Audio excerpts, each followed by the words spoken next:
When did 40 FBI agents storm into the classroom together? Professor Hendricks said it during office hours. You plagiarized your thesis, all of it. I sat across from his desk, hands folded in my lap. The afternoon sun cut through his window, hitting the stacks of papers between us. That's not true. It is. I have proof. He tapped a folder. Every source, every paragraph, lifted directly from published research. You didn't write a single original word. My chest tightened. I cited everything. You approved my bibliography. Citations don't matter when you copy entire sections verbatim. That's theft, Mr. Chen. Academic fraud. The air felt thick, heavy. What happens now? He leaned back in his chair, smiled, not friendly, triumphant. I'm recommending expulsion. Your degree will be revoked. Your name will be flagged in every academic database in the country. You'll never work in research again. I'd spent 6 years at Stanford, 6 years of all-nighters and research grants, and barely scraping by on ramen and coffee. My thesis was on corporate espionage in the tech industry. 200 pages, 18 months of work. Professor Hendricks had been my advisor the entire time, guided every chapter, approved every draft. Now he was destroying me. Professor, please, I didn't plagiarize. I can show you my notes, my drafts, everything. Save it for the ethics committee. He stood up. We're done here. I walked out of his office in a daze. The hallway was empty, quiet, just the hum of fluorescent lights above me. My phone buzzed, my roommate, Jake. Dude, did you hear? Hendricks is publishing a new book next month. Corporate espionage in tech. Same topic as your thesis. My stomach dropped. I pulled up the publisher's website. There it was. Digital Thieves, Corporate Espionage in Silicon Valley, by Dr. Raymond Hendricks. The description was familiar. Too familiar. It was my thesis. Every chapter, every argument, every case study I'd spent months researching. He'd stolen my work, then accused me of plagiarism to cover his tracks. For 3 days, I didn't sleep. Just sat in my apartment, reading and rereading my thesis, comparing it to Hendricks' book preview. It was identical, not similar. Identical. He'd taken everything, changed a few words here and there, added his name to the cover. Jake came home from class and found me still at my laptop. You look like hell, man. Hendricks stole my thesis. He's publishing it as his own book. Jake's eyes went wide. Are you serious? Dead serious. Look. I turned the screen toward him. He read for 2 minutes, then whistled low. That's your work, word for word. I know. So what are you going to do? I thought about it. The ethics committee wouldn't believe me. Hendricks was tenured, published, respected. I was a grad student with no credibility and a plagiarism accusation on my record. I'm going to prove it. I started digging. Hendricks' office hours, his schedule, his routine. He came in at 7 a.m. every day, left at 6 p.m., locked his office every time. But Jake had a friend in facilities management, got me a copy of the master key. I waited until 9 p.m. on a Thursday. Campus was empty. Security made rounds every 2 hours. I had plenty of time. Hendricks' office was exactly how I remembered. Messy desk, stacks of papers, computer unlocked, sloppy. I plugged in a USB drive and started copying files. Drafts, emails, everything. It took 20 minutes. Then I saw it. A folder labeled Chen Thesis Final. Inside were all my original drafts, with Hendricks' notes in the margins. Change this section to first person. Remove Chen's name from citations. This will be chapter 3 in my book. He'd been planning this for months. Since I first started working with him, I copied everything, every file, every email, every piece of evidence. Then I left. The next morning I called a lawyer, copyright attorney named David Park. He specialized in intellectual property theft. This is cut and dry, he said after reviewing the files. Hendricks committed fraud. But proving it in court will take months, maybe years. I don't have months. The ethics committee hearing is in 2 weeks. Then we need leverage, something that forces Hendricks to back down immediately. Like what? Park thought for a moment. Does Hendricks have any federal contracts? Research grants from government agencies? Yeah, NSA funding. He's done cybersecurity research for them for years. Park smiled. Then we go federal. If Hendricks committed fraud while receiving federal funds, that's wire fraud. That brings in the FBI. I filed a complaint with the FBI's white-collar crime division. Included every piece of evidence, every email, every file. They took it seriously. Special Agent Morrison called me 3 days later. Mr. Chen, we've reviewed your complaint. We're opening an investigation into Professor Hendricks. Are you willing to cooperate? Absolutely. Good. We'll need you to testify, and we'll need access to the university's servers to verify the timeline of the theft. Whatever you need. One more thing. We'll be executing a search warrant soon. It's going to be public. Are you prepared for that? I thought about Hendricks, about his smug smile when he accused me of plagiarism. I'm ready. The Ethics Committee hearing was scheduled for Tuesday at 2 p.m. I showed up early, sat in the waiting area outside the conference room. Hendricks arrived at 1:55 p.m., saw me and smirked. Still planning to fight this, Chen? Just accept responsibility and move on. We'll see. At 2 p.m., we were called inside. The committee was already seated, 5 professors, Dean Martinez at the head of the table. Mr. Chen, you're here to respond to allegations of academic plagiarism. Professor Hendricks has provided evidence that your thesis contains extensive plagiarized material. How do you respond? I opened my laptop. I respond by showing you this. I pulled up the files, Hendricks' drafts, his emails, the folder labeled Chen Thesis Final. Professor Hendricks didn't just accuse me of plagiarism, he stole my work. He's publishing it as his own book next month. The room went silent. Hendricks stood up. This is absurd. Those files are fabricated. They're not fabricated. They came from your office computer, along with emails showing you planned this theft for over a year. Dean Martinez was reading the emails on the screen. His face went pale. Professor Hendricks, is this true? Of course not. Chen is lying. He broke into my office.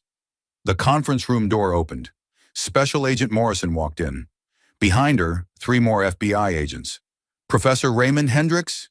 Hendricks froze. Yes? You're under investigation for wire fraud and theft of intellectual property. We have a warrant to search your office and seize your computers. The color drained from Hendricks' face. Wire fraud? This is academic business. You have no jurisdiction. You received federal funding from the NSA while committing fraud. That makes it our jurisdiction. Morrison turned to me. Mr. Chen, thank you for your cooperation. She handed a document to Dean Martinez. We'll need access to university servers. And Professor Hendricks, you're not to leave the building until we've completed our search. Hendricks sank into his chair, speechless. The committee members stared, shocked. Dean Martinez looked at the documents Morrison had given him, then at Hendricks, then at me. In light of this development, the plagiarism charges against Mr. Chen are dismissed immediately. One of the committee members, Professor Walsh, spoke up. Dean Martinez, we should suspend Professor Hendricks pending investigation. Agreed. Martinez turned to Hendricks. Professor, you're suspended without pay, effective immediately. You're to surrender your faculty ID and building access. Security will escort you from campus once the FBI completes their search. Hendricks finally found his voice. You can't do this. I have tenure. I have rights. You have the right to remain silent, Morrison said, which I'd suggest you exercise. We'll be filing federal charges within 48 hours. Morrison looked at me, nodded once, then gestured to the other agents. Let's go. We have an office to search. They left. The door closed behind them. The room stayed silent for a long moment. Hendricks sat frozen. His hands were shaking. The smug confidence from an hour ago completely gone. Dean Martinez stood up. Professor Walsh, please contact campus security. Have them meet us at Professor Hendricks' office. Right away. Martinez looked at me. Mr. Chen, I owe you an apology. On behalf of the university, this should never have happened. Thank you, Dean. Your thesis will be published under your name, with full university support, and we'll be reviewing all of Professor Hendricks' recent publications for similar fraud. Hendricks made a sound, almost like a whimper. I stood up, closed my laptop, looked at Hendricks one last time. He wouldn't meet my eyes. For what it's worth, Professor, you were right about one thing. He looked up, confused, desperate. I did learn a lot from you, just not what you intended to teach. I walked out. Outside the building, campus was buzzing. Word had already spread. FBI agents searching a professor's office wasn't something that happened every day. Jake was waiting by the fountain. Dude, there are FBI agents everywhere. What the hell happened in there? Hendricks got caught. Holy shit. So you're clear? Yeah, I'm clear. Jake grabbed my shoulders. Man, I thought you were done. I thought he was going to destroy you. He tried. We started walking back toward the grad student housing. The afternoon sun was warm. The campus looked different somehow. Lighter. My phone rang. Agent Morrison. Mr. Chen, we've completed the initial search. We found everything we needed. Hendricks kept meticulous records of the theft. Every file, every edit, every piece of your work he planned to steal. Will that be enough for charges? More than enough. Wire fraud, theft of government-funded research, conspiracy. He's looking at 10 years minimum in federal prison. 10 years for stealing my work and trying to destroy my career? What about his book? The publisher's been notified. Publication is canceled. All advanced copies are being destroyed. Your work will be credited properly. And the university? They're cooperating fully. They've already started reviewing Hendricks' entire publication history. Looks like you weren't his first victim, just the first one who fought back. My stomach turned. There were others? At least 3 other grad students over the past decade. Similar pattern. He'd steal their work, accuse them of plagiarism, then publish it himself after they left in disgrace. Jesus. Yeah, but you stopped him. And because of your evidence, we can help those other students now. Clear their names, restore their work. I hadn't thought about that this was bigger than just me. Thank you, Agent Morrison. No, thank you. Most people in your position would have given up, would have accepted the accusations and moved on. You didn't. I couldn't. It was my work. It was. And now everyone will know that. She hung up. Jake and I walked in silence for a while. So what now? He asked. Now I finish my degree, publish my thesis, move on. Just like that. Just like that. But it wasn't just like that. Not really, because Hendricks had tried to take everything from me, my work, my career, my future, and instead, he lost everything himself, his job, his reputation, his freedom, all because he got greedy, because he thought a grad student wouldn't fight back, wouldn't have the resources or the courage to expose him. He thought wrong. 3 months later, I was in the university bookstore. They just put out the new academic publications, textbooks, research papers, theses, and there on the shelf was mine. Digital Thieves, Corporate Espionage in Silicon Valley by James Chen. I picked it up, held it. The weight of it felt good, real. Everything I'd worked for, everything I'd fought for, mine. A student walked past, saw the book in my hands. Oh man, that's required reading for CyberSec 301. Professor said it's the best thing written on corporate espionage in years. I smiled. Yeah? Yeah. The guy who wrote it is a grad student here. Heard he had some crazy drama with his advisor trying to steal it or something. Something like that. The student grabbed a copy. Wild stuff. Can't believe a professor would do that. He walked away. I put my copy back on the shelf. Took a photo. Sent it to Jake with the caption, "We made it." He responded immediately. Damn right we did. Drinks tonight? Yeah, drinks tonight. I left the bookstore and walked across campus, past Hendricks' old office. There was a new name on the door now, Professor Sarah Kim. She'd reached out last week, wanted to collaborate on research. No theft, no games, just honest work. That's all I'd ever wanted. My phone buzzed. Agent Morrison again. Mr. Chen, wanted to give you an update. Hendricks took a plea deal this morning. 5 years in federal prison. Complete forfeiture of all academic credentials. Permanent ban from any educational institution. 5 years?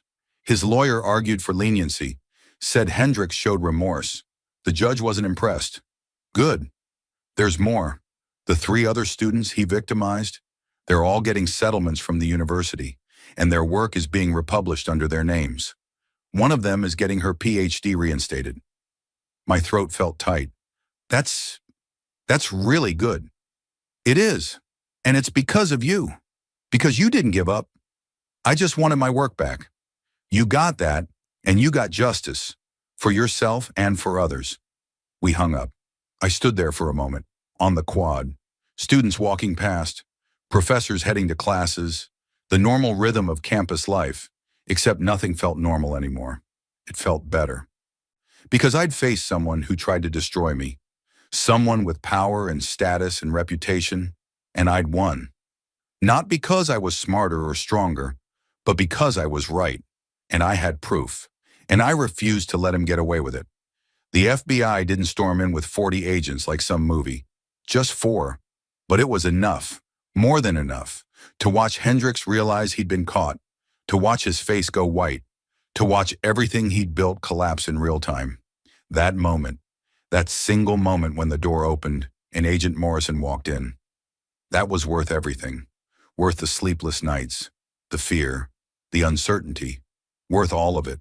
Because in that moment, Hendricks knew. He knew he'd lost, and I'd won. That's all I needed.